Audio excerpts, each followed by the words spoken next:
Hi, Jim here, and okay, so this month I'm going to attempt to explain what makes a song idea great as opposed to just good. I mean, this ain't the easiest topic to handle, and I'm not even sure it can be taught correctly, but I figure it'll be better to give it a shot, rather than to just not try to tackle it, because it's such an important part of getting your songs, to a place where they can actively be pitched with at least a legitimate chance of getting picked up alongside the truly great songs that artists are hearing every day from the major publishers' stable of, hit songwriters. So, here goes. All right, first off, I'd like to remind you that we pro writers write literally hundreds of songs a year. And at the end of it, we may end up with 5 or 6 that are truly head and shoulders, above the rest of them. Yeah, only 5 or 6 out of hundreds. That's one of the main reasons I like to have you submit only 2 songs per month. Because not every song or starter you write is going to be truly great. And they have to be if you want to stand a real chance of getting an artist's attention with them. So writing all month and then picking out 2 to submit should help you separate the truly great ideas from just the good ones. Okay, so what makes a song idea truly great? Well, in a single sentence, it has to say something we've all heard before, but in a fresh, new, and unique way so that it makes us feel something, or recognize the situation in our own lives. Now, here's the rub. Every time you write something, you probably think it's new and unique, and it may be. To you, that's cool. But that doesn't mean it's new, fresh, and unique to the rest of the world or the artists you're trying to pitch your songs and ideas to. What do I mean? Okay, look. How many writers do you think have written an I love you, type song? Yeah, probably all of them, at least 100 times each. So how the hell are, you supposed to write an I love you song from a new and different perspective? Well, that's the bitch of it. As goofy as it sounds, we pros sometimes accidentally stumble upon the truly great ideas. Yeah, we may sit down to write an I love you song from the usual point of view, but we'll noodle with the idea from every conceivable angle to try and find a way to say it in a way that hasn't been said before. How do we do that? Like I said, accidentally. What I mean is this. Okay, so you're writing a song to your sweetheart and you want to tell her or him, you love them in a song. Well, there's the usual way to approach it, as in, hey baby, I love you. And that's usually where non-pros will stop searching for the fresh angle and just go ahead and write it like that. And that's cool, except that every other writer on the planet has more than a handful of those types of love songs written from that point of view. So what can you do to hit it from a different angle? Well, for starters, no pun intended, you can try it from different points of view from different people, places, or things already inside the story you're trying to tell. Huh?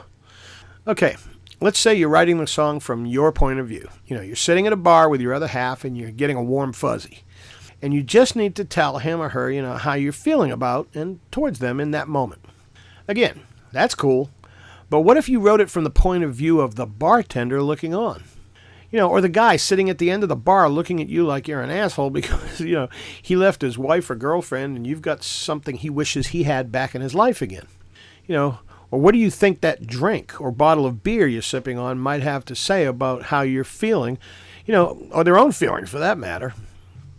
Or what about, what if the light above you, wishes it could turn itself off so it wouldn't have to see what you two are up to because it's a shy light bulb. And it's embarrassed to be watching your situation unfold. Or what do you think your cigarette, or the ashtray you just sat it in thinks about all this? Or what would God or the devil have to say about what's going on? My point is, most people write from their own first-person point of view and perspective, and again, that's cool. But the songs that really stand out are the ones that seem to come out of nowhere. Point of view-wise. A great example is the song The House That Built Me, written in first person from the point of view of a girl visiting the house she grew up in.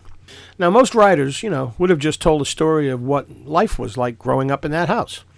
Not so with Tom Douglas and Alan Shamblin, who wrote it. They told the story of the girl visiting the house, telling the current owner about how her grandfather built the place based on her grandmother's design wishes. Then in the end, instead of just staying with the original idea, they flip it to, the house built me thought, as opposed to, Granddaddy built that house. Excuse me? Yeah, that is what you call a different angle on a familiar scenario.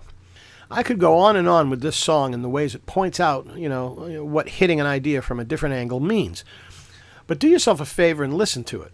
Study it. It'll be worth a fortune to you in lessons on how to paint a picture with words and find a new way to say something old. It's The House That Built Me by Miranda Lambert. Go on. Actually, copy and paste this link to hear Tom's story, behind the song.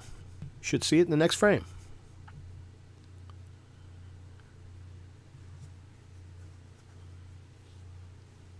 All right, now let's go someplace completely different in search of what makes an idea great as opposed to just good. So how many of you out there are sick and tired of the fact that they're still playing Margaritaville on the radio 40 years later? Yeah, me too. But listen, that song is the perfect example of a great song idea. What? Yeah, hear me out on this one. One of the things that makes a song idea something someone else wants to sing about is, get ready for it.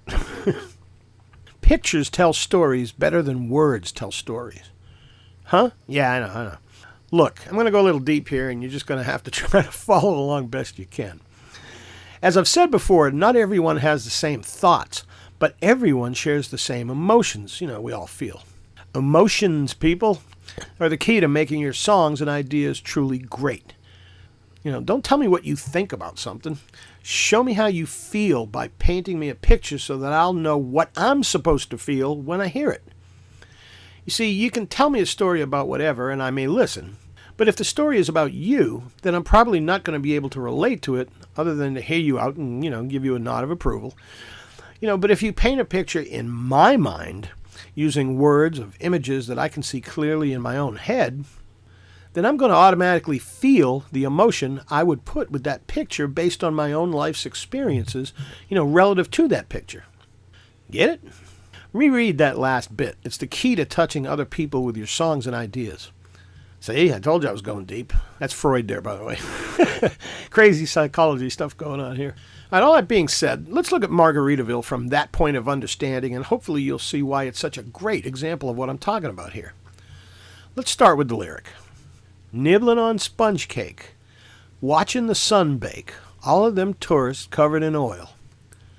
Strumming my six string on my front porch swing, smell those shrimp, they're beginning to boil. Wasting away again in Margaritaville, searching for my lost shaker of salt. Some people claim that there's a woman to blame, but I know it's my own damn fault. Excuse me. Could he possibly have painted a more clear picture in my mind of where he was and what he was doing? I think not. Nibbling on sponge cake, watching the sun bake, all of them tourists covered in oil, strumming my six string on my front porch swing, smell those shrimp, they're beginning to boil. Just a perfect, clear picture. Brilliant, I tell you. Now let's look at the melody.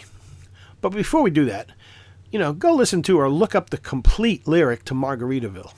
He never drops the ball on painting a ridiculously clear picture throughout the entire song. Now that's writing a lyric to the nth degree. Okay, the melody. Let's see. Well, I already just did the melody, but you get it. Nibbling on sponge cake, watching the sun bake, all them tourists covered with oil. Strumming my six string on my front porch swing. Smell those shrimp, they're beginning to boil. Wasting away again in Margaritaville. Searching for my lost shaker of salt. Some people claim that there's a woman to blame, but I know it's my own damn fault. Point being, the melody sounds like something someone sitting on a front porch swing picking his guitar would sing. It's not too busy, just really relaxed, just like the lyric and the emotion behind the lyric he's painting for you. Nothing too busy, just really relaxed, just like the lyric and, the emotion behind the lyric he's painting for you.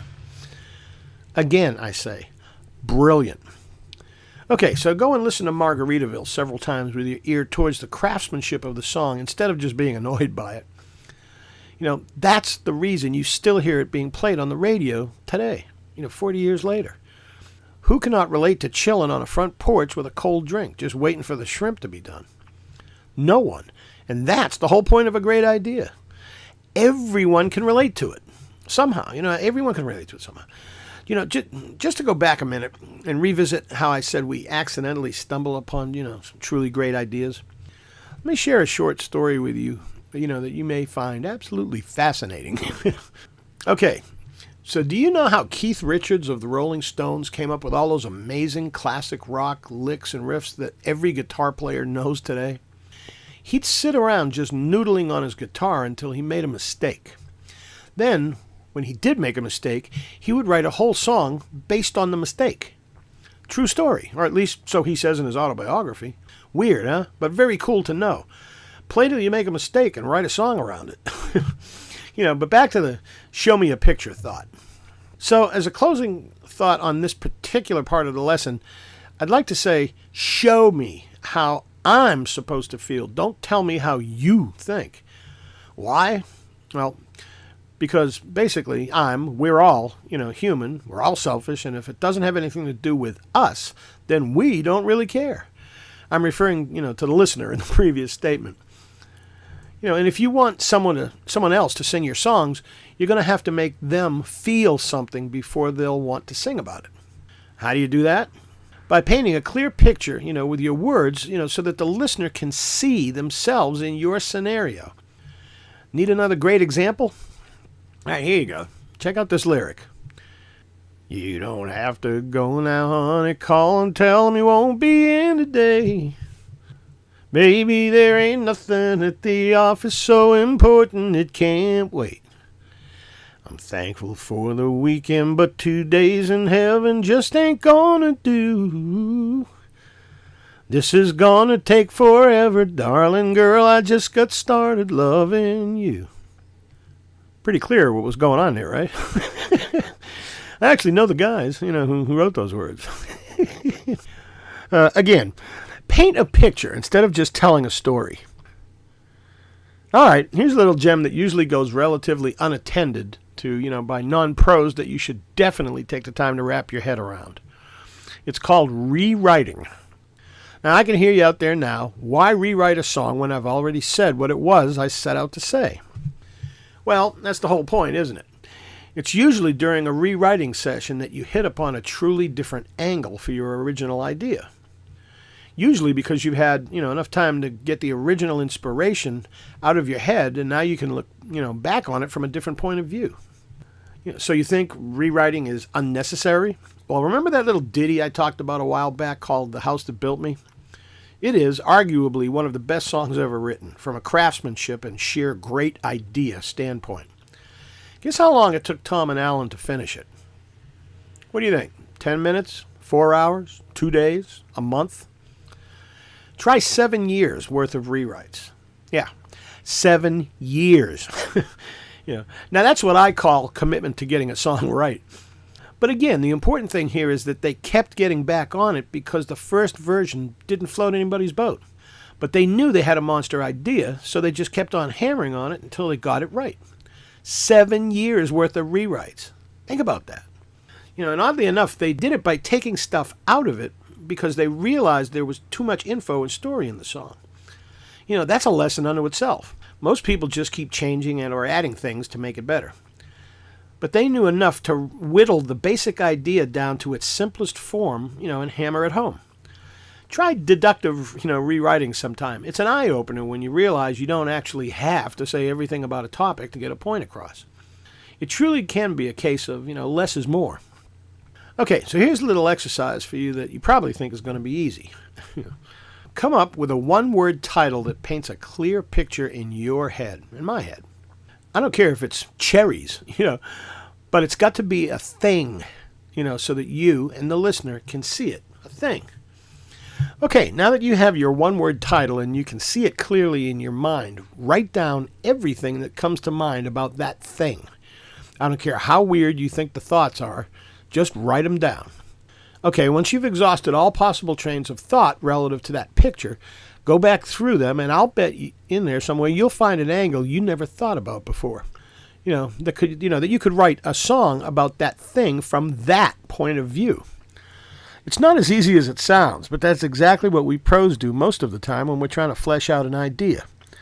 This little exercise will get you closer to finding the great ideas, you'll need to get people's attention. I know it doesn't seem like much, but trust me on this one. It is much bigger than it appears to be. By the way, the reason I picked the title Cherries is because one day my co-writers and I were stuck on finding an idea. I just blurted out the word cherry because it was a thing I could see in my mind. We wrote a great song called, oddly enough, Cherry, off of that single image, about remembering the taste of cherry on her lips the first time we kissed. Now, would you have thought to go there? Probably not, if I hadn't, pointed out to you how we got there. You probably would have written a song about how you like cherries. But the first kiss scenario, is something that everyone can relate to. And that's what you need to get to, to come up with a truly great idea. As in the angle that is universally understood as opposed to your own take on it. Okay, hopefully these little pointers will help you find a truly great idea. I would love nothing better, than to have you submit a starter that just blows my mind. Believe me. And I know you can do it. Just keep practicing from, finding the ideas worth writing about. And remember, at any given time, you're only one great idea and about a page of lyrics, and melody away from getting a Grammy. True story. Now go right ahead. Starter. God bless, and I'll see you next month. I really hope this helps you, and I really, really hope you take time to learn this lesson, wrap your head around it, and just practice, whittling the idea down and finding a new angle. All right. God bless, and I'll see you next month.